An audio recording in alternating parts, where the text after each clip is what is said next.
Hello मेरे प्यारे बच्चों।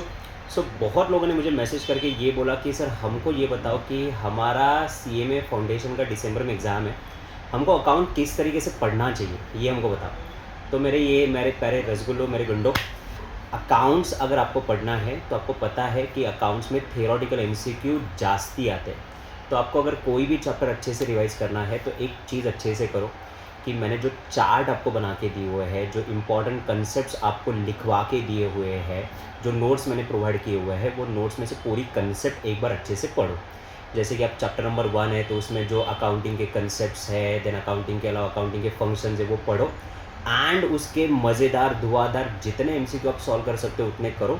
चैप्टर नंबर 1 के जो एमसीक्यूज आपके पास अवेलेबल है, मॉड्यूल में से, मटेरियल में से, मेरे नोट्स में से, रिवीजन नोट्स में से या कहीं और से पढ़ रहे हो, वहाँ से मैक्सिमम एमसीक्यू सॉल्व करो और उसके बाद उस पर एक टेस्ट दे देना। तो तीन चीज़ें क्लियर होती है। आपका कंसेप्ट क्लियर होता है, कंसेप्ट के साथ साथ आपके एमसीक्यू आपने सॉल्व किए, उसका प्रैक्टिस हुआ और टेस्ट के बाद आपको ये समझ में आया कि ये चैप्टर अपन ने कितना अच्छे से किया हुआ है, तो आप जज कर सकते हो।